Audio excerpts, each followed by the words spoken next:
සුබ දවසක් කියලා ප්‍රාර්ථනා කරන ඔයාලා සියලුම දෙනාට. ඉතින් මම චීනයේ බීජිං වල ඉඳන් විස්තර channel එකෙන් චතුරංග.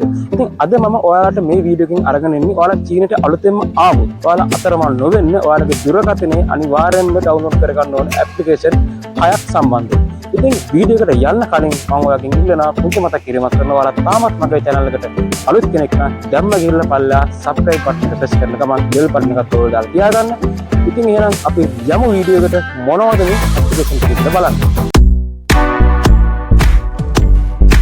ඉතින් මම ඔයාලට කියන්න චීනයට අලුතෙන් එන ඔයාට ඇයි මේ ඇප්ලිකේෂන් 6 විශේෂ වෙන්න කියලා. ඒ හේතුව තමයි 2010 වසරේ ඉඳලා චීන රජය විසින් Google සමාගම සතුව තියෙන සියලුම ඇප්ලිකේෂන් සහ Google සමාගමම මේ චීන රජය විසින් තහනම් කරලා තියෙන්නේ. ඒ කියන්නේ එයාලා එක්ක කම්බයින් වෙන සියලුම ඇප්ලිකේෂන් ඇක්සස් දෙන්නේ නැහැ මේ චීනයේ තුල ආවට පස්සේ. ඉතින් ඒ හේතුව නිසා තමයි මේ ඇප්ලිකේෂන් 6 ඔයා ඩවුන්ලෝඩ් කරගන්න ඕනේ.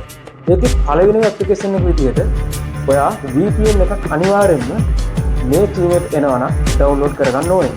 ඒකට ඔයා Play Store හරි Apple Store හරි ගියාට පස්සේ ඔයාට දකින්න තියෙන සාමාන්‍ය VPN එකක් මේකට හරියන්නේ නැහැ. ඒ කියන්නේ license version තියෙන VPN එකක් අනිවාර්යෙන් ඔයා ඩවුන්ලෝඩ් කරගන්න ඕනේ.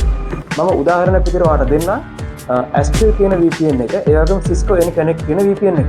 ඒක සාමාන්‍යයෙන් Cisco Anyconnect කියන VPN එක නම් සාමාන්‍යයෙන් RMB 100ක් 120ක් ඒ වගේ දීලා මාස 3කට ඇක්ටිව් කරගන්න පුළුවන්.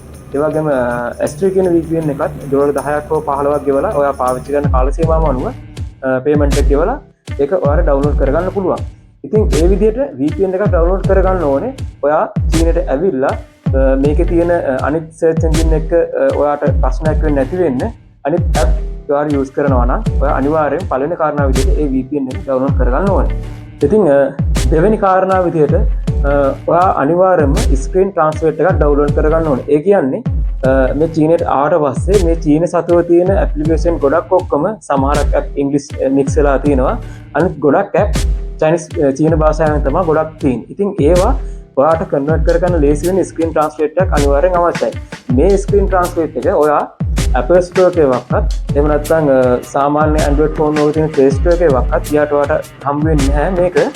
ඔයා Google එකේ search කරන screen translate කියලා. ඒකට පළවෙනිට වෙන තමිල්පාර logo එකේ තියෙන application එක ඔයා download කරගන්න ඕනේ. මේ application එක download කරගත්තට පස්සේ පොඩි setup වගේක් තියෙනවා. ඒ setup එක මම ඔයාලට දාන්න. ඒ විදිහට ඔයා setup කරගන්න. එතකොට ඔයාලට ලේසි වෙයි මේ app එක use කරන්න. තියෙන්නේ screen translate කියන app එක. අපි app එක ඇතුළට ගියාට පස්සේ ඔයාලට මුලින්ම තියෙනවා මේක language එක change කරන්න. ඒකදී ඔයා Chinese Simplish කියන language එක දෙන්න. ඉන් පස්සේ ඔයා convert වෙන්න ඕන language එක තියෙන එක මම ඉංග්‍රීසි විදිහට තමයි දීලා තියෙන්නේ. ඔයාගේ language එක අනුව ඒක change කරගන්න. ඉන් පස්සේ මේ application එක on කරන්න කලින් පුංචි setup වගේක් තියෙනවා. setup 6ක් විතර තියෙනවා මේක අපිට හදාගන්න. මම මේ හදලා තියෙන්නේ මට use කරන්න ලේසි වෙන විදිහට. මම හිතනවා මේ විදිහට ඔයා මේ setup ටික හදාගත්තොත් ඔයාටත් මේක use කරන්න ලේසි වෙයි. ඉතින් තව කාරණාවක් තමයි මේ ඇප්ලිකේෂන් එක on කරන්න. මේ ඇප්ලිකේෂන් එකෙන් අපිට ප්‍රයෝජනය ගන්න මොබයිල් data එකක්වත් එහෙම නැත්නම් Wi-Fi connection එක කිසිම එකක් අදාළ වෙන්නේ නැහැ. ඒ කිසිම එකක් නැතුව මේ ඇප්ලිකේෂන් එකෙන් convert කරගන්න පුළුවන් අපිට ඕනම තියෙන භාෂාවක්. ස්ක්‍රීන් එකේ තියෙන ඕනම එක. ඒ කියන්නේ අපි මොබයිල් එකේ cam එක on කරාට පස්සේ අපිට ඉන්පස්සේ මේ ඇප් එක එක සැරයක් ටච් කරොතින් එහෙම ඒ සීන සීලුම දේවල් මේකෙන් ට්‍රාන්ස්ලේට් වෙලා වැටෙනවා. මොබයිල් data අවශ්‍ය වෙන්නේ නැහැ මේකට. ඉතින් මේකේ මේ setup එක 6 ඉවරනට පස්සේ අපි app එක on කරමු. on කරාට පස්සේ මේක වෙනම icon එකක් විදිහට ඔයාලට පේනවා. මේක එහා මෙහා ගෙනියන්න පුළුවන් විදිහට screen එකේ වෙනම icon එකක් විදිහට මේක තියෙනවා. ඉන් පස්සේ මම ඔයාලට පෙන්නන්නම් චීනයේ Taobao කියලා app එකක් තියෙනවා. මේකේ ගොඩක් හැම දෙයක්ම වගේ මේ බඩු ගෙන්න ගන්න තියෙන app එකක්. මේක ගොඩක් හැම දෙයක්ම Chinese language එකෙන් තමයි තියෙන්නේ. ඉතින් මෙතෙන්ට ගිහිල්ලා මේ උඩ ඇප්ලිකේෂන් එකට එක සැරයක් ක්ලික් කරාට පස්සේ මේකේ තියෙන Chinese language එක හැම එකම ඔයාලට ඉංග්‍රීසි විදිහට කන්වර්ට් වෙනවා. ඉතින් මේක කන්වර්ට් වෙනවා පෙන්වන්නේ නැහැ. මොකද මේක ස්ක්‍රීන් රෙකෝඩින් ඉන්න එක නිසා ඔයා කරලා බලන්න ඒක ඔයාලට ප්‍රයෝජනවත් වෙයි. සාමාන්‍යයෙන් ඔයාලා කැමති තැනක් සර්ච් කරගන්න විදිහට Google Map එක තමයි ඔයා පාවිච්චි කරන්නේ. ඒ කියන්නේ Google Map එක අපි යන්න ඕන තැනක් දුන්නට පස්සේ ඔයාට මේ ආකාරයෙන් විදිහට අපි යන්න ඕන හැම දෙයක්ම පෙන්වනවා. නමුත් චීනයට ආවට පස්සේ ඔයාට Google Map එක use කරන්න බෑ. මොකද Google Map එක use කරාට ඔයාට හම්බ වෙන්නේ පොළව උඩ තියෙන සාමාන්‍ය ඒ ගමනාගමන දේවල් විතරයි. නමුත් චීනය කියන්නේ පොළව උඩ වගේම පොළව යටත් ගමනාගමන පහසුකම් ගොඩක් තියෙන රටක්. එතකොට ඔයා ඒ දේවල් දැනගන්න නම් අනිවාර්යයෙන්ම ඒ මැත් කියන ඇප්ලිකේෂන් එක ඩවුන්ලෝඩ් කරගන්න ඕනේ. මම මේ ඩිස්ප්ලේ එක දාන්නේ මෙන්න මේ ඇප් එක. ඒක අනිවාර්යෙන් ඔයා ඩවුන්ලෝඩ් කරගන්න ඕනේ. එතකොට ඔයාට ඒකේ සාමාන්‍යයෙන් ඔයා බස් එකක යනවා නම් ඒ බස් රූට් නම්බර්ස් ඉඳන් ඉන්පස්සේ සබ්වේ ලයින් එක කියන්නේ ට්‍රේන් එක ඔයා කොහේ හරි යනවා නම් ඒ ට්‍රේන් වල යා යුතු ට්‍රාන්සිට් වෙන්න ඕන ට්‍රේන් ලයින් හැම එකක්ම මේ මැප් එකෙන් නියමාකාර විදිහට පෙන්වනවා. ඒක ඔයාට ගොඩක් සපෝට් එකක් වෙයි. චීනයට ඇවිල්ලා ඔයා ගොඩක් තැන්වල ඇවිදින්න බලාපොරොත්තු වෙමින් ඉන්නවා නම් ඒ මැප් එක ඔයාට ගොඩක් සපෝට් එකක් වෙයි. හතරවෙනි කාරණාව විදිහට ඔයා Google Translate එකක් අනිවාර්යයෙන්ම ඩවුන්ලෝඩ් කරගෙන එන්න ඕනේ. මොකද Google Translate එක ඔයාට ගොඩක් ප්‍රයෝජනවත් වෙනවා. චීන ජාතිකයොත් එක්ක තොරතුරු හුමාරු කරගන්න හැමදේටම Google Translate එක ඔයාට උපකාරී වෙනවා. මොකද VPN එකක් ඔයා ඩවුන්ලෝඩ් කරන් තියෙන හන්දා Google Translate එක ඔයාට කිසි ප්‍රශ්නයක් නැතුව මේ යූස් කරන්න පුළුවන්. පස්වෙනි කාරණාව තමයි Alipay app එක. Alipay කියන්නේ චීනේ ගොඩක් ගනුදෙනු සිද්ධ වෙන්නේ ඇප්ලිකේෂන් හරහා. ඔයා දැනටමත් දන්නවා ඇති. ඉතින් ඒ ඇප්ලිකේෂන් හරහා ගනුදෙනු වීම සිද්ධ වෙනකොට Alipay කියන්නේ ඒ ගනුදෙනු කරන්න හැමදේටම තියෙන ඇප් එක. ඉතින් මේකෙදි බාර්කෝඩ් එක ස්කෑන් කරලා පස්සේ තමයි මේ ඇප්ලිකේෂන් එකෙන් ගනුදෙනු කරන්න පුළුවන්. ඔයාට SIM එකක් මිලදී ගත්තට පස්සේ චීනයට ඇවිල්ලා ඊට පස්සේ ඒකට මේ ඇප්ලිකේෂන් එකේ වෙරිෆයි එක හම්බුනාට පස්සේ වෙරිෆයි කරගත්තට පස්සේ ඔයාට ඇප්ලිකේෂන් එක රන් කරන්න පුළුවන්. ඒ ඇප්ලිකේෂන් එක රන් කරන හැටි මේ වීඩියෝ එකෙන් පස්සේ මම ඔයාලට වීඩියෝ එකක් දාන්නම්.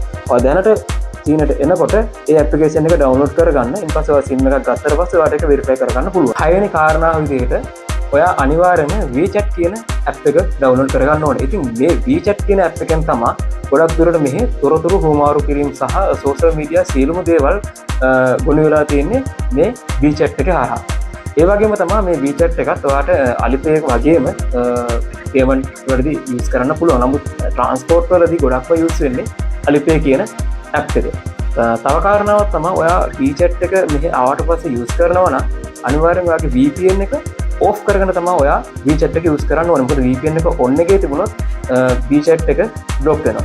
මොකද WeChat එක කියන්නේ චීනයටම අදාළ වෙච්ච මේ ඇප්ලිකේෂන් එකක්. එතකොට VPN අවශ්‍ය වෙන්නේ නැහැ WeChat එක අපිට යූස් කරන්න. ඉතින් හැම ඩවුන්ලෝඩ් කරගෙන තිබ්බත් SIM එකක් මිලදී ගන්න ඕනේ. ඒ SIM එක මිලදී ගන්න ඔයාට යන්න පුළුවන් China Unicom, China Mobile, China Telecom ඒ ආයතන තුනම එයාපෝට් එකේ තියෙනවා. ඔයා එතෙන්ට ගිහලා ඔයාගේ පාස්පෝර්ට් එක වගේම ඒ වගේම ඔයාගේ අනිත් ඩොකියුමන්ට් ටික දුන්නට පස්සේ ඔයාලා SIM එකක් ගන්න පුළුවන්. ඒක සාමාන්‍යයෙන් RMB 100ක් 150ක් ඒ වගේ අතර ගානකට ඔයාට SIM එකක් ගන්න පුළුවන්. ඉතින් ඒ SIM එකක් අරගත්තට පස්සේ ඔයාට Alipay එකට වගේම WeChat එකට ඒ ආයතන හරහාම මුදල් ට්‍රාන්ස්ෆර් කරගන්න පුළුවන්. ඊට පස්සේ ඔයාට Alipay එකෙන් ඉතුරු ගනුදෙනු කිරීම කරගන්න පුළුවන්. Alipay එකේ ගනුදෙනු කිරීම කරන්න කොහොමද කියලා මම මේ වීඩියෝ එකෙන් පස්සේ ඔයාට වීඩියෝ එකක් දාන්නම් කොහොමද Alipay එකෙන් ගනුදෙනු කරගන්න කියලා. කියන්නේ අපි බයිසිකල් එකක් දාගන්න විදිය ඊට පස්සේ ට්‍රේන් එකේ යනවා නම් ට්‍රේන් එක කොහොමද Alipay එකෙන් ගනුදෙනු වෙන්නේ? බස් එකේ කොහොමද වෙන්නේ? ඒ සියලුම දේවල් මම ඔයාට එකින් එක පැහැදිලි කරලා දෙන්නම්. තව අන්තිම කාරණාව විදියට මම ඔයාට කියන්නම් ඔයා චීනයට එන්න කලින් ඔයාගේ තියෙන මුදල් ලේඛකය චයිනීස් යුවාන් වලට ඔයාගේ කරන්සි එක කන්වර්ට් කරගෙන එන්න අමතක කරන්න බෑ. මොකද චීනයට ආවට පස්සේ ඔයාට ඇප්ලිකේෂන් ටික වෙරිෆයි වෙනකන් ඔයාට යම් කිසි මුදලක් අවශ්‍යයි ඔයාට අවස්ථාවන් වලට වියදම් කරන්න. ඉතින් චීන කරන්සි එකෙන් අනිවාර්යෙන් චයිනීස් යුවාන් වලට කන්වර්ට් කරගෙන එන්න ඔයාගේ මුදල් ලේඛකය. ඉතින් මම හිතනවා මේ වීඩියෝ එක සහ මේ මම ගෙනාපු ඇප්ලිකේෂන් 6 පිළිබඳ තොරතුරු ඔයාලට ගොඩක් වැදගත් වෙන්න ඇති. ඔයා චීනය පිළිබඳ හොයන කෙනෙක් නම් සහ ඔයා චීනයට එන්න බලාපොරොත්තු වෙන කෙනෙක් නම් මම හිතනවා ගොඩක් ඔයාලට මේක වැදගත් වෙන්න ඇති. ඔයාලට ඇත්තටම මේක වැදගත් වුණා සහ මේකෙන් තව කෙනෙක් හරි ගන්න දෙයක් තියෙයි කියලා හිතනවා නම් ඔයා මේක අනිවාර්යෙන්ම ෂෙයා කරන ගමන් කමෙන්ට් එකක් දාන්න. ඒ වගේම ඔයා තාමත් අපේ channel එක subscribe කරලා නැත්නම් දැන්ම subscribe කරලා bell button එකත් ඕල් දාලා තියාගන්න. ඉතින් එහෙනම් ආයි මේ වගේම ඔයාලට වැදගත් වෙන වීඩියෝ එකකින් හම්බ වෙමු. ටිකක් පළසිරු දිනටම ජය වේවා.